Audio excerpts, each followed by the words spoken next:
बिस्मिल्लाहिर्रहमानिर्रहीम। दोस्तों, आज मैं आपको एक इंतहाई मुफीद नुस्खा बताने जा रहा हूँ।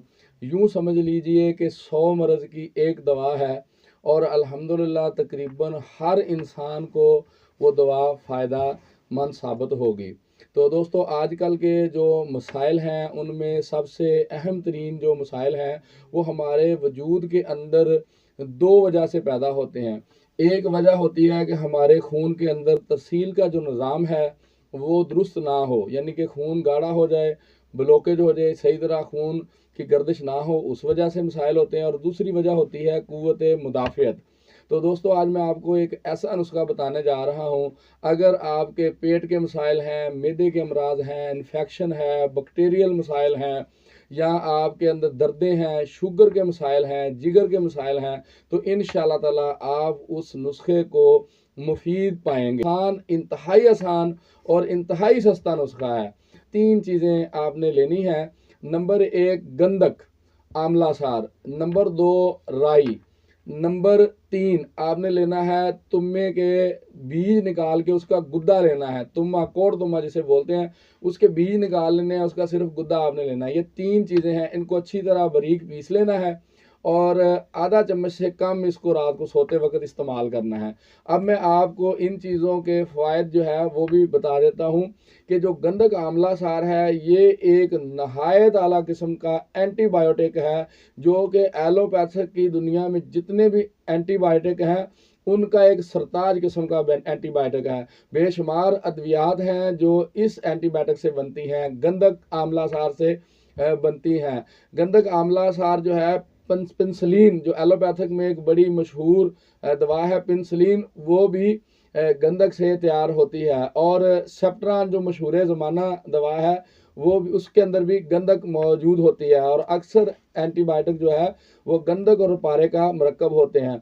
तो किसी भी किस्म की इन्फेक्शन है, अंदरूनी मसाइल हैं, पेट की खराबी है, पेट के जुमला अवारज हैं, रेशा है, पस है, पीप है, इन तमाम चीज़ों को जो है वो गंधक के इस्तेमाल से बेहद अफाका होता है। और जो राई है ये कैंसर तक को ठीक करने की सलाहियत रखती है।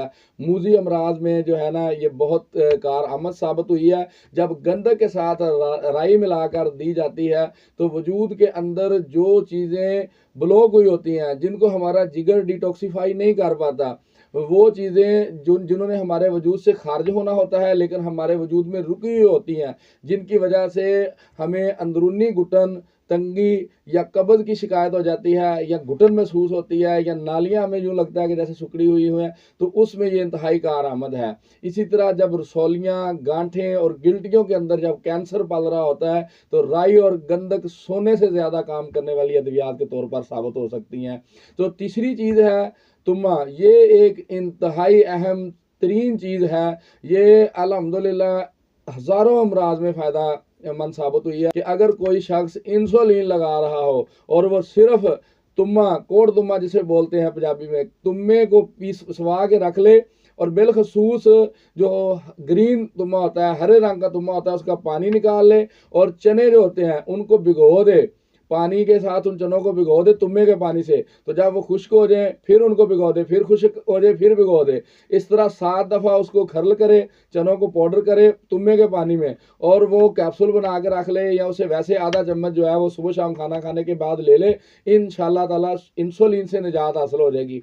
और जो आम किस्म की शुगर होती है उसमें सिर्फ तुम्मे के बीज निकाल के उसको, उसका गुद्दे का ऊपर वाला छिलका उतार के, तुम्मे का ऊपर वाला छिलका और अंदरूनी बीज निकाल के, क्योंकि ये तकलीफ दे साबित होते हैं, तो जो गुद्दा बच जाएगा उसका अगर इस्तेमाल करें तो शुगर में बेहद मुफीद है। और कोई भी आप गोली खा रहे हैं शुगर की, आप इंसुलिन लगवा रहे हैं, इसके मुस्तकिल इस्तेमाल से शुगर से आपको निजात हासिल होगी। ये तीनों चीज़ें अगर मरकब बना के इस्तेमाल कर रहे हैं तो भी शुगर में फ़ायदा होगा, अंतड़ियों के मसाइल में फ़ायदा होगा, इन्फेक्शन में फ़ायदा होगा, जहरें जो है आपके वजूद में से उनका इखराज हो जाएगा। और ये जिगर को डिटॉक्सीफाई करने में जो है वो मावन और मददगार होंगे। और अगर कहीं पीप है, रेशा है, पस है, गिल्टियाँ हैं, रसौलियाँ हैं, फिंसियाँ हैं, फोड़े हैं, मोके हैं और मुजम्मन किस्म के अमराज हैं, तो इनमें ये नुस्खा इंतहाई कारआमद है। सुबह शाम आप आधा आधा चम्मच जो है वो इस्तेमाल कर सकते हैं। तो इंशाल्लाह ताला आप इस्तेमाल करेंगे तो इसके नतायज आपको बहुत अच्छे मिलेंगे। एक बात मैं आपको बताता चलूँ कि जो शुगर है इसका एलोपैथिक में, होम्योपैथिक में, तिब में बज़ाहिर कोई मुकम्मल इलाज नहीं है। जो भी आप दवा खाते हैं उससे कंट्रोल होती है। मिसाल के तौर पे आप इंसुलिन लगवा रहे हैं, कंट्रोल होगी। आप तुम्बा इस्तेमाल कर रहे हैं, कंट्रोल होगी। आप कोई एलोपैथिक गोली खा रहे हैं, कंट्रोल होगी। लेकिन अगर आप चाहते हैं कि आपकी शुगर मुकम्मल तौर पर ख़त्म हो जाए और दोबारा शुगर ना हो और शुगर की वजह से जो अवारज लहाक हैं वो भी ख़त्म हो जाए, तो आप ये बात जहन में रख लें, शुगर खुद कोई बीमारी नहीं है। शुगर होती है लबलबे के काम ना करने की वजह से। और लबलबा काम क्यों नहीं करता? जब जिगर सुस्त हो जाता है। अब जिगर सुस्त होने की दो वजूहात हैं। पहली वजह जो है जिगर के सुस्त होने की, वो है जिगर के ऊपर फैटी लीवर हो जाना, जिगर के ऊपर चर्बी चढ़ जाना, जिगर की हरकत का मुतासर हो जाना, जिगर की तहरीक का कम हो जाना। अगर जिगर की तहरीक कम होगी, लबलबे की तहरीक कम हो जाएगी। जिगर काम नहीं करेगा, लबलबा काम नहीं करेगा, तो शुगर का आर्जा लाहक हो जाएगा। तो ये तो मर्ज जो है अक्सर उन अफराद को होता है जिनके पेट बड़े होते हैं या जिनको चर्बी होती है या मोटापा बहुत ज़्यादा होता है, ये उन लोगों में ये अवार होते हैं। तो दूसरी सूरत में शुगर उन लोगों में होती है जिन लोगों का जिगर इसलिए काम ना कर रहा हो तो कि उसको प्रोटीन पूरी ना मिल रही हो। और बेसिक चीज़ जो है ना, ये प्रोटीन ही है जो हर बीमारी की जड़ है। अगर आपको प्रोटीन नहीं मिल रही या जितनी आपको ज़रूरत है उतनी प्रोटीन नहीं मिल रही जिगर को, तो जिगर काम नहीं करेगा। जब जिगर काम नहीं करेगा तो लबलबा काम नहीं करेगा, लबलबा काम नहीं करेगा तो शुगर हो। जब जिगर काम नहीं करेगा तो आपका पित्ता काम नहीं करेगा, पित्ते में पथरियां बन जाएंगी। जब जिगर को प्रोटीन कम मिलेगी तो आपके अंदर गिल्टियां, रसौलियां और पथरियां बनने लग जाएंगी। जब आपका जिगर जो है इसको प्रोटीन कम मिलेगी तो वो आपके हार्ट को प्रोटीन कम देगा, तो आपको हार्ट के मसाइल बन जाएंगे। यानी कि बेसिक जो जड़ है ना हमारे वजूद का, एक मेजर आर्गन जो है वो जिगर है। जिगर का काम होता है तमाम जो है वो बॉडी को चलाना, तमाम जिस्म को प्रोटीन मुहैया करना। लेकिन जब जिगर को प्रोटीन मुहैया नहीं होगी तो वो हमारी बॉडी को प्रोटीन कहाँ से देगा? तो जब जिगर को प्रोटीन नहीं मिलती या कम प्रोटीन मिलती है, जब कम प्रोटीन मिलती है तो जिगर अहमियत देता है दिल और दिमाग को, क्योंकि दिल को अहमियत देनी है कि दिल धड़केगा तो आपके खून की सप्लाई होगी, दिमाग आपका हुक्म सादर करेगा तो निज़ाम चलेगा। अगर दिमाग को प्रोटीन नहीं मिलेगी तो इंसान कोमे में चला जाएगा।